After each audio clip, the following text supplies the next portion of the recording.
मेरे अल्फाज की रुकनत से अंदाजा लगाएं कि मैं लफ्ज ढूंढ रहा हूं कि लोगों के हालात इतने खराब हैं। इंडिया का बढ़ता स्टैचर, कोई भी इकोनॉमिक पैरामीटर उठाइए, India has grown leaps and bounds. नाज़रीन इकराम, मुल्क इस वक्त नाजुक सूरत हाल से गुजर रहा है। देखो, मैं एक पाकिस्तानी हूँ, अल्लाह पाक की तरफ से आप भी मुहिब वतन पाकिस्तानी हैं, हम सब मुहिब वतन पाकिस्तानी हैं। मुल्क के हालात देखें, खुदा न खासा जो 100% दिवालिया होने का हमारा जनाब जस्टिफिकेशन पैदा हो गई है, कोई मुल्क हमें कर्जा देगा? आपके सामने है कि वो जो भिखारी वजीर आजम जो कहता है कि मैं भीख मांगने तो नहीं आया, पर शक्ल से ही भिखारी लगता हूँ, उसने पाकिस्तान का मजाक ही उड़वाया है। जो मुसलमान होते थे वो नाम चेंज कर दिए हैं, जो रियासतों के, स्टेट्स के, कई सिटीज के। ये तो कहीं नहीं लिखा ना कि अगर आप हिंदू हो तो you can not show your religion, you can not talk about your religion. भाई आप मुसलमान हो तो आपका एक अचकन होगा, आपकी एक टोपी होगी, which is as per Islamic traditions, okay. But आप हिंदू हो तो आपको जी सेकुलर बन के रहना, आपको आप अब तो कुर्ता भी नहीं पहन सकते, आप भगवा रंग नहीं पहन सकते, आप कहीं मफलर नहीं पहन सकते, आप टीका नहीं कर सकते। आप देखिए हमारे कई सारे मुसलमान लीडर हैं, अब भी है, वो कराकोली टोपी एक अचकन पहन के घूमते हैं, ठीक है, उनका एक स्टाइल है, उनकी आजादी, कोई नहीं। बट ये एक रूल इम्पोज किया गया था, भाई हिंदू जो है to be more secular than the secular, और जो ये जो मुसलमान है वो अपना रिलीजन प्रैक्टिस करे, अपना कल्चर प्रैक्टिस करे। अब मोदी जी जो है वो हिंदू भक्त है, शिव की आरती करते हैं, जहाँ टेम्पलों का इनॉग्रेशन होता है वो भी करते हैं, जहाँ दान दक्षिणा वाली बात है वो भी करते हैं, करना भी चाहिए। और मैं आपको एक बात आपके एक शो में बताई थी मैंने, आपको याद होगा चीमा साहब, और कई बार लोग कहते हैं यार इसका आरओआई क्या है, इसका इसमें एक फायदा क्या होता है। आपको एक स्टैटिक्स देता हूँ, हमारे 1,62,00,000 टूरिस्ट आए कश्मीर में एक साल, ठीक है जी। 3.5 करोड़ आए गोवा में, Goa is the number 1 tourist destination. Kashi corridor बनाया हमने, उसमें करीब 900 कुछ करोड़ रुपए लगे थे। लोग कह रहे हैं यार इसका क्या आरओआई है, ये तो अपना रिलीजन प्रपोजिशन कर रहे, ये कर रहे, वो कर रहे। देखिए पहली बात है, हिंदुस्तान में नहीं करेंगे तो कहाँ करेंगे, चलिए उसको भी दरकिनार कर देता हूँ। दूसरा आपको मैथमेटिकल रीजन देता हूँ, पॉलिटिकल रीजन तो दे दिया। चीमा साहब 10 करोड़ लोग आए वहां, 10 करोड़ लोग, अगर आप एवरेज मान लीजिए 1,000 रुपए एक बंदे पे खर्च हो गए वहां आगे, 1,000 रुपए क्या होगा, केवल 1,000 रुपए, 1,000 इंटू 10, 10 करोड़ करिए, कितने करोड़ होते, इतना करोड़ रेवेन्यू आ गया। आरओआई तो एक महीने में आ गया, मैंने टीवी चैनल पे बोला एक महीने में आरओआई आएगा, 10 करोड़ लोग। और आपको पता वहां चढ़ावा कितना आया, चढ़ावा करीब 30 करोड़ रुपए आया है, केवल donations are of 30 crore rupees. मैं आपको एक एग्जांपल दे रहा हूँ। तो जो भी होता है, हमारी one of the second most famous places जहां हमने सरदार पटेल का स्टैचू बनाया, नर्मदा डैम के ऊपर। Narmada dam is one of the most visited places, number 2 number 3 आती है पूरे इंडिया में। और उस एरिया में कुछ नहीं है, बस उसके आसपास सारी इकोनॉमी चलती है।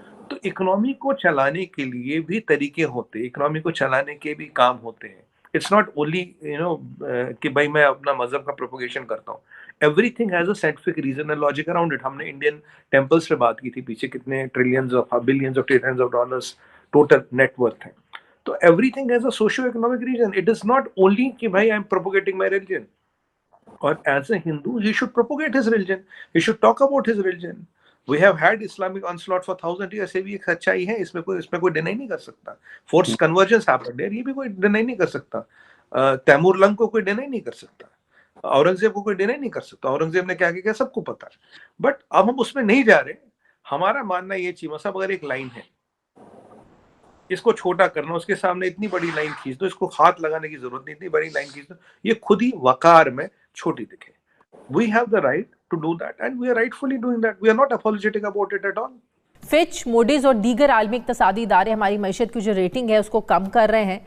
आए रोज़ मुआशी माहिरीन ये ख़दशात ज़ाहिर करते हुए हमें नज़र आ रहे हैं कि किसी भी वक्त दिवालिया हो सकता है। तहरीक इंसाफ भी ये बयानिया बना रही है।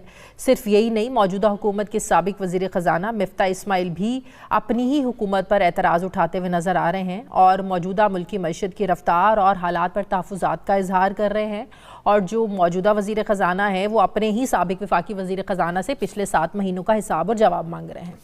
ज़र मुबादला के ज़खायर तकरीबन 7 अरब डॉलर की सतह तक नीचे गिर गए हैं और आइंदा साल जून में पाकिस्तान ने कर्ज़ की अदायगियाँ भी करनी हैं।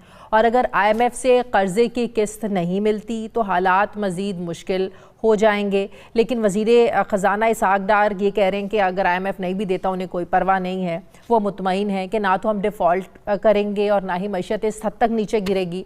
गुज़श्ता रोज़ वज़ीर ख़जाना का इत्मीनान उस वक्त भी हमें नज़र आया जब वो कहते हुए नज़र आए कि IMF की टीम पाकिस्तान नहीं आएगी तो कोई बात नहीं है, हम खुद ही अरेंज कर लेंगे। नाज़रीन, IMF कर्ज के अलावा एक ऐसी सर्टिफिकेशन है जिसके बगैर जो है वो आपके जो हमसाया मुल्क हैं वो भी कर्ज़े नहीं देते, या देते हैं तो ठीक ठाक इस पर इंटरेस्ट लेते हैं। तो सवाल ये है कि मोहतरम वज़ीर ख़जाना के पास ऐसी कौन सी जादू की छड़ी है जिसे घुमाने से IMF के बगैर ही सारे बंदोबस्त हो जाएंगे। पाकिस्तान में ज़मीनी हक़ाइक़ पर अगर हम नज़र डालें तो स्टॉक एक्सचेंज में मंदी का रुझान है, जो ट्रेड डेफिसिट है और करंट अकाउंट डेफिसिट है इसमें मुसलसल इजाफा हो रहा है। सारे मौशी मसाइल और अलार्मिंग फिगर्स होने के बावजूद हुकूमती जो है वो लोग जो हैं वो मुतमईन हैं। हुकूमत पेट्रोलियम प्राइसेस पर IMF से लड़ने का इरादा तो रखती है लेकिन कीमतें बढ़ाना भी नहीं चाहती है, जो जायज़ बात है क्योंकि पाकिस्तान में इस वक्त पेट्रोलियम प्राइसेस पहले ही महंगाई की एक बहुत बड़ी वजह बने हुए हैं। फिर ऐसे में क्या IMF मान जाएगा? और फिर ऐसे में जब डार साहब कह रहे हैं कि उन्हें आई डोंट केयर, मुझे परवाह नहीं है IMF की। शादिया, दो चीज़ें हैं, एक तो IMF का आपने जिक्र किया लेकिन आपने डिफ़ॉल्ट का और दिवालियापन का बार बार अपने इब्तिदाइये में जिक्र किया। मैं समझता हूँ कि उसके ऊपर कुछ वजाहत करना ज़रूरी है, बेशतर इससे कि मैं IMF के ऊपर आऊँ। देखिए, डिफ़ॉल्ट मुल्क उस वक्त करता है जब वो अपने किसी कमर्शियल डेट की या बॉन्ड की पेमेंट ना कर पाए। पाकिस्तान में कैटेगोरिकली ये कह सकता हूँ कि पाकिस्तान को डिफ़ॉल्ट में जाने का अभी किसी किस्म का कोई ख़तरा नहीं, और उसकी वजह ये है कि हमारे ऊपर जो टोटल बैरूनी कर्जाजात हैं वो तकरीबन 130 या 135 अरब डॉलर के हैं, और उसमें से सिर्फ 9 बिलियन डॉलर के कर्जाजात ऐसे हैं जो हमने बॉन्ड की शक्ल में ले रखे हैं। एक बॉन्ड मैच्योर हो रहा है दिसंबर की 5 तारीख को, और उसकी मुकम्मल पेमेंट जो है वो हुकूमत मुख्तस कर चुकी है। उसमें किसी किस्म का कोई डिफ़ॉल्ट मतवक्के नहीं है, वो पेमेंट फुल हो जाएगी, प्रिंसिपल की भी और इंटरेस्ट की भी। उसके बाद सन 2023 के अंदर जो कैलेंडर ईयर है, कोई भी पाकिस्तान का बॉन्ड जो है वो मैच्योर नहीं हो रहा। तो अगर बॉन्ड मैच्योर नहीं हो रहा तो इसका मतलब है कि कोई डिफ़ॉल्ट भी होने वाला नहीं है। जो नेक्स्ट पेमेंट ड्यू हो रही है बॉन्ड की मद में, वो 15 अप्रैल सन 2024 को नेक्स्ट बॉन्ड जो है वो मैच्योर होगा $1 बिलियन का। तो ये तो पक्की बात है कि अगले 16 महीने बॉन्ड्स के हवाले से किसी किस्म का कोई डिफ़ॉल्ट होने नहीं चला।